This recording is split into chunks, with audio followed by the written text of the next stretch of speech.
ನವರಾತ್ರಿಯಲ್ಲಿ ದುರ್ಗೆಯ 9 ಸ್ವರೂಪಗಳಲ್ಲಿ 8ನೇ ದಿನ ಮಹಾಗೌರಿಯನ್ನು ಪೂಜಿಸುತ್ತೇವೆ. ಮಹಾಗೌರಿ ದೇವಿಯು ದುರ್ಗಾ ದೇವಿಯ 8ನೆಯ ಶಕ್ತಿ. ಮಹಾಗೌರಿಯು ಶ್ವೇತವಸ್ತ್ರಧಾರಿಯಾಗಿದ್ದು ತನ್ನ 16ನೇ ವಯಸ್ಸಿನ ರೂಪದಲ್ಲಿ ಕಾಣಿಸುತ್ತಾಳೆ.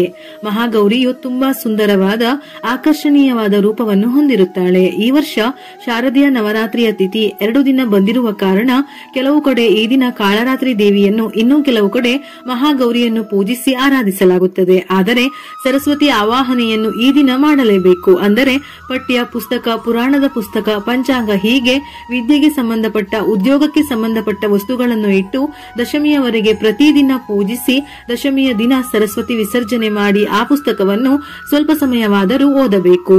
ಗೂಳಿಯ ಮೇಲೆ ಸಂಚರಿಸುವ ಮಹಾಗೌರಿ ದೇವಿಗೆ 4 ಕೈಗಳಿದ್ದು ದೇವಿಯ ಮೇಲಿನ ಬಲಗೈಯಲ್ಲಿ ಅಭಯ ಮುದ್ರೆ, ಕೆಳಗಿನ ಕೈಯಲ್ಲಿ ತ್ರಿಶೂಲ, ಮೇಲಿನ ಎಡಗೈಯಲ್ಲಿ ಡಮರು ಮತ್ತು ಕೆಳಗಿನ ಕೈಯಲ್ಲಿ ವರಮುದ್ರೆಯನ್ನು ಹಿಡಿದಿರುತ್ತಾಳೆ. ತುಂಬಾ ಶಾಂತ ಸ್ವಭಾವದ ತಾಯಿಯ ಈ ರೂಪವನ್ನು ಅನ್ನಪೂರ್ಣ, ಐಶ್ವರ್ಯ ಪ್ರದಾಯಿನಿ ಮತ್ತು ಚೈತನ್ಯಮಯಿ ಎಂದು ಕೂಡ ಕರೆಯುತ್ತಾರೆ. ದುರ್ಗೆಯ 8ನೇ ರೂಪವಾದ ಮಹಾಗೌರಿಯ ಬಗ್ಗೆ ಹಲವಾರು ಪೌರಾಣಿಕ ಕಥೆಗಳಿವೆ. ಪರ್ವತರಾಜ ಹಿಮಾಲಯನ ಮನೆಯಲ್ಲಿ ಜನಿಸಿದ ನಂತರ ತಾಯಿ ಪಾರ್ವತಿ ಶಿವನನ್ನು ತನ್ನ ಪತಿಯಾಗಿ ಪಡೆಯಲು ತೀವ್ರ ತಪಸ್ಸು ಮಾಡಿದಳು.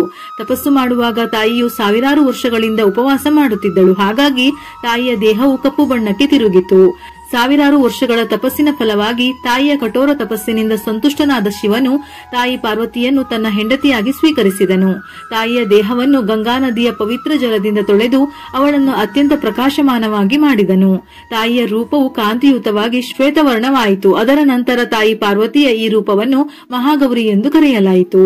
ಮಹಾಗೌರಿಯು ತನ್ನ 16ನೇ ವಯಸ್ಸಿನಲ್ಲಿರುವ ಹೆಣ್ಣಿನ ರೂಪದಲ್ಲಿ ಗೋಚರಿಸುತ್ತಾಳೆ. ಹಾಗಾಗಿ ಅಷ್ಟಮಿ ಮತ್ತು ನವಮಿಯ ದಿನ ಕನ್ಯಾ ಪೂಜೆ ಮಾಡಿದರೆ ದುರ್ಗಾ ಮಾತೆಯ ಪೂಜೆ ಮಾಡಿದಷ್ಟು ಫಲಗಳು ಪ್ರಾಪ್ತಿಯಾಗುತ್ತದೆ. ಮನೆಗೆ ಹೆಣ್ಣು ಮಗುವಿನ ರೂಪದಲ್ಲಿ ತಾಯಿ ಬರುತ್ತಾಳೆ ಎಂದು ಹೇಳುತ್ತಾರೆ. ಕನ್ಯಾ ಪೂಜೆ ಇಲ್ಲದೆ ದುರ್ಗಾ ಪೂಜೆಯನ್ನು ಅಪೂರ್ಣವೆಂದು ಹೇಳುತ್ತಾರೆ. ಈ ಸಂಪ್ರದಾಯವನ್ನು ಕುಮಾರಿ ಪೂಜೆ ಎಂದು ಕರೆಯುತ್ತಾರೆ. ಹಾಗಾಗಿ ಭಕ್ತಿಯಿಂದ ಕನ್ಯೆಯರನ್ನು ಪೂಜಿಸಿದರೆ ತಾಯಿ ತನ್ನ ಭಕ್ತರ ಎಲ್ಲಾ ಇಷ್ಟಾರ್ಥಗಳನ್ನು ಪೂರೈಸುತ್ತಾಳೆ, ಐಶ್ವರ್ಯವನ್ನು ನೀಡುತ್ತಾಳೆ. ಒಂದು ವೇಳೆ ನವರಾತ್ರಿಯ ಇಷ್ಟು ದಿನ ಕನ್ಯಾ ಪೂಜೆ ಮಾಡದೇ ಇದ್ದಲ್ಲಿ ಅಷ್ಟಮಿ ಮತ್ತು ನವಮಿಯ ದಿನ 9 ಜನ ಕನ್ಯೆಯರನ್ನು ಕರೆದು ಬಾಗಿನದ ಜೊತೆ ಭೋಜನವನ್ನು ನೀಡಿ ಅವರ ಆಶೀರ್ವಾದವನ್ನು ಪಡೆಯಬೇಕು.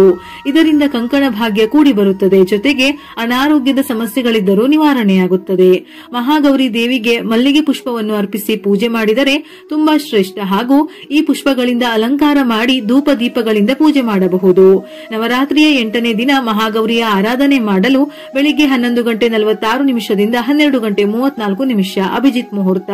ಅಮೃತ ಕಾಲವು ಬೆಳಿಗ್ಗೆ 11:15 ಪ್ರಾರಂಭವಾಗಿ ಸೆಪ್ಟೆಂಬರ್ 30 ಬೆಳಗಿನ ಜಾವ 1:01 ಮುಕ್ತಾಯವಾಗುತ್ತದೆ. ಇನ್ನು ಸರಸ್ವತಿ ಆವಾಹನೆಗೆ ಶುಭ ಮುಹೂರ್ತ ಯಾವುದೆಂದರೆ ಸೆಪ್ಟೆಂಬರ್ 29 ಬೆಳಗಿನ ಜಾವ, ಅಂದರೆ ಇಂದು ಬೆಳಿಗ್ಗೆ 3:55 ಮೂಲಾ ನಕ್ಷತ್ರ ಆರಂಭವಾಗಿ ಸೆಪ್ಟೆಂಬರ್ 30 ಬೆಳಿಗ್ಗೆ 6:17 ಮುಕ್ತಾಯವಾಗುತ್ತದೆ.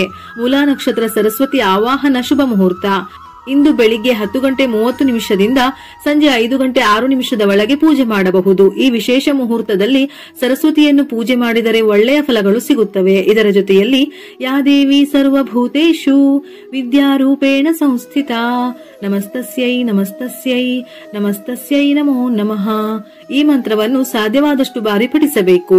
ಇದರಿಂದ ಮಕ್ಕಳಿಗೆ ಜ್ಞಾನ ಹಾಗೂ ನೆನಪಿನ ಶಕ್ತಿ ವೃದ್ಧಿಯಾಗುತ್ತದೆ. ಸಂಜೆ ಗೋಧೂಳಿ ಸಮಯದಲ್ಲಿ ಮಹಾಗೌರಿ ದೇವಿಯನ್ನು ಪೂಜೆ ಮಾಡುವವರು ಸಂಜೆ 6:11 ಸಂಜೆ 6:35 ಈ ಸಮಯದಲ್ಲಿ ದೇವಿ ಆರಾಧನೆ ಮಾಡುವವರು ಹೊಸ್ತಿಲು ಪೂಜೆ, ದೀಪಾರಾಧನೆ ಹಾಗೂ ತುಳಸಿ ಪೂಜೆ ಹೀಗೆ ದೇವಿಗೆ ಸಂಬಂಧಪಟ್ಟಂತಹ ಆರಾಧನೆಗಳನ್ನು ಮಾಡಿದರೆ ಶ್ರೇಷ್ಠ. ನವರಾತ್ರಿಯ 8ನೇ ದಿನ ನವಿಲು ಹಸಿರು ಬಣ್ಣದ ವಸ್ತ್ರವನ್ನು ಧರಿಸಿ ಪೂಜೆ ಮಾಡಬೇಕು. ಅಮ್ಮನವರಿಗೂ ಕೂಡ ಅದೇ ಬಣ್ಣದ ವಸ್ತ್ರ, ರವಿಕೆ ಕಣ ಅಥವಾ ಸೀರೆಯನ್ನು ಅರ್ಪಿಸಿ ಅಲಂಕಾರ ಮಾಡಬಹುದು. ನಾಳೆ ದೇವಿಗೆ ತೆಂಗಿನಕಾಯಿ ಅನ್ನ, ತೆಂಗಿನಕಾಯಿ ಒಬ್ಬಟ್ಟು, ತೆಂಗಿನಕಾಯಿಯ ಹಾಲು ಮತ್ತು ತೆಂಗಿನಕಾಯಿಯಿಂದ ಮಾಡಿರುವಂತಹ ಸಿಹಿಯನ್ನು ನೈವೇದ್ಯಕ್ಕೆ ಇಡಬೇಕು. ದುರ್ಗಾದೇವಿಯ ಅವತಾರವಾದ ಮಹಾಗೌರಿಗೆ ಕನಕದಾರ ಸ್ತೋತ್ರ, ಅಷ್ಟೋತ್ತರ, ಲಲಿತಾ ಸಹಸ್ರನಾಮ ಹಾಗೂ ಸ್ತೋತ್ರ, ದುರ್ಗಾ ಸಪ್ತಶತಿಯನ್ನು ಕೇಳುವುದರಿಂದ ಅಥವಾ ಪಠಿಸುವುದರಿಂದ ವಿಶೇಷ ಫಲಗಳು ಸಿಗುತ್ತದೆ. ಸಪ್ತಶತಿ ಪಾರಾಯಣ ಓದಿದರೆ ಅಥವಾ ಕೇಳಿದರೆ ಬಹಳ ಶ್ರೇಷ್ಠ. ಇದರ ಪಠಣೆಯಿಂದ ಜನ್ಮ ಜನ್ಮಗಳ ಪಾಪಗಳು ನಿವಾರಣೆಯಾಗುತ್ತದೆ. ಇದರ ಜೊತೆಯಲ್ಲಿ ಓಂ ಹ್ರೀಂ ಶ್ರೀಂ ಮಹಾಗೌರಿ ದುರ್ಗಾಯೈ ನಮಃ ಇಲ್ಲವಾದರೆ ಸರ್ವಮಂಗಳ ಮಾಂಗಲ್ಯೆ ಶಿವೆ ಸರ್ವಾರ್ಥ ಸಾಧಿಕೆ ಶರಣ್ಯೇ ತ್ರ್ಯಂಬಕೆ ಗೌರಿ ನಾರಾಯಣಿ ನಮೋಸ್ತುತೆ ಅಥವಾ ಯಾ ದೇವಿ ಸರ್ವಭೂತೇಷು ಮಹಾಗೌರಿ ರೂಪೇಣ ಸಂಸ್ಥಿತಾ ನಮಸ್ತಸ್ಯೈ ನಮಸ್ತಸ್ಯೈ ನಮಸ್ತಸ್ಯೈ ನಮೋ ನಮಃ. ಈ ಮಂತ್ರವನ್ನು 21 ಬಾರಿ ಅಥವಾ 108 ಬಾರಿ ಪಠಿಸಬೇಕು. ಮಹಾಗೌರಿ ದೇವಿಯು ರಾಹುವಿನ ಅಧಿಪತಿ. ಜನ್ಮಕುಂಡಲಿಯಲ್ಲಿ ರಾಹುವಿನಿಂದ ಆಗಿರುವ ಎಲ್ಲಾ ರೀತಿಯ ಸಮಸ್ಯೆಗಳನ್ನು ನಿವಾರಣೆ ಮಾಡಿ ತನ್ನ ಭಕ್ತರಿಗೆ ಸಮೃದ್ಧಿ ಹಾಗೂ ಆಧ್ಯಾತ್ಮಿಕ ಧ್ಯಾನ ನೀಡುತ್ತಾಳೆ.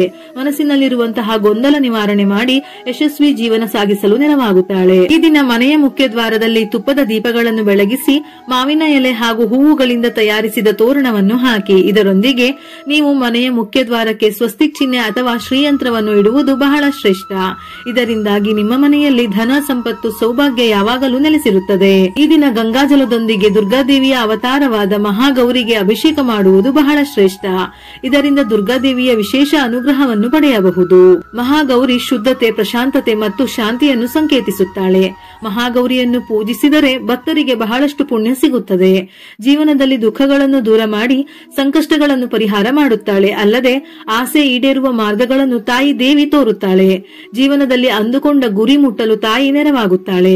ಮಹಾಗೌರಿಯನ್ನು ಪೂಜಿಸುವುದರಿಂದ ದಾಂಪತ್ಯದಲ್ಲಿನ ಸಮಸ್ಯೆಗಳು ಪರಿಹಾರವಾಗುತ್ತವೆ. ತಾಯಿಯ ಕೃಪೆಯಿಂದ ಬಯಸಿದ ಜೀವನ ಸಂಗಾತಿ ಪ್ರಾಪ್ತಿಯಾಗುತ್ತಾರೆ. ಸಂತೋಷ ಮತ್ತು ಸಮೃದ್ಧಿಯ ಜೊತೆಗೆ ವ್ಯಕ್ತಿಯು ಅದೃಷ್ಟವನ್ನು ಸಹ ಪಡೆಯುತ್ತಾನೆ. ಸಕಲ ಇಷ್ಟಾರ್ಥಗಳು ಸಿದ್ಧಿಯಾಗುತ್ತದೆ. ತೊಂದರೆಗಳು ದೂರವಾಗಿ ಪಾಪಗಳಿಂದ ಮುಕ್ತಿ ಸಿಗುತ್ತದೆ. ವಿಡಿಯೋ ಇಷ್ಟ ಆಗಿದ್ದಲ್ಲಿ ಮರೆಯದೆ ಲೈಕ್ ಕೊಟ್ಟು ನಿಮ್ಮವರಿಗೆ ಶೇರ್ ಮಾಡಿ.